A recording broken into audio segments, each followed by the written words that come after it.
So we're talking today about your investment in women's sports, and your ownership started with a bit of a tweet storm, I understand. That's right. Tell me about that. You know, as the guy who created Reddit, I'm very comfortable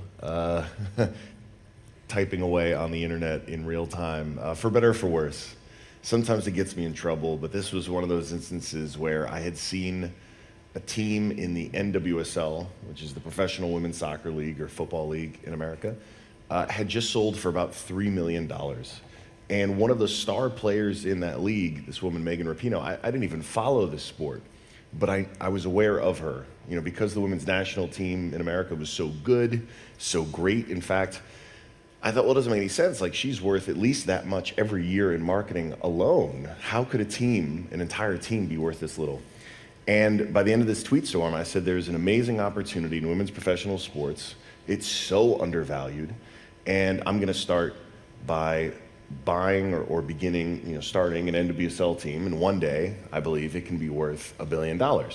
And this is the nature of what we do in tech. I was lucky enough to be a seed investor in Coinbase in 2012, when Brian Armstrong had a vision that Bitcoin would one day be, a very meaningful sort of digital gold, and he could build the bank for this asset.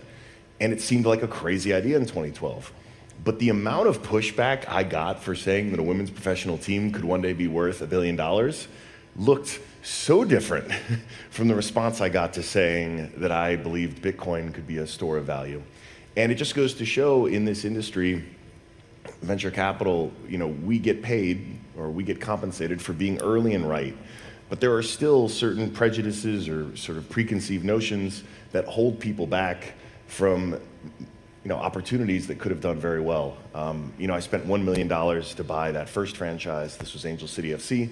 The team today is worth a little under $300 million. It is the most valuable team in women's professional sports in the world, and it's been 4.5 years. I think 5-6 years from now, we are going to see that milestone. I hope it's Angel City. But regardless, we've seen a secular shift now in the investment in emerging sports, but in particular women's sports. And I've just only gotten more and more confident in the years since in investing even more in different fields to support it. And yes, I am, you saw the husband of Serena Williams. I am a proud girl dad of 2 daughters. But don't get it twisted. None of this is about charity. None of this is about, it feels good. Yes, it does feel good for sure. If my daughters choose to play soccer when they grow up, I want them to get paid and make a living from it. But at the end of the day, it's about good business. And I think that's the opportunity in front of us. 100%. And it's about equity, as you just said. I mean, women are paid less. That's a fact. In the boardroom, on the court, on the football field, it just is a fact. How do we bridge that gap in terms of men and women's sports when we're talking monetization? Well, look, I got to give credit where it is due.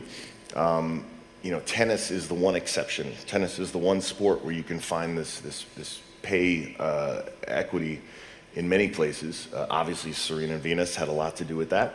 And even before, I have to give Billie Jean King her flowers. Whenever I speak on this subject, Billie was the one who really fought for pay equity, that created an environment so that Richard and Orsine would want to push their daughters into tennis because there was a chance of getting paid.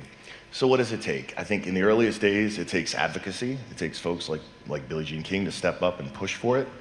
It takes the sport itself, the business around the sport, to take those investments. The Women's Soccer League had been around in America for a decade. There had been multiple attempts that had failed in the past, and this particular league had been around for a decade, but none of the investors, none of the owners really thought of it as anything other than charity. And so they were really reluctant to invest any money. And so all of a sudden I show up and I'm like, no, I want to invest millions and millions of dollars in a team that I know is going to be worth more later. It was a very different attitude than I think folks were used to. And the good news is success begets more success.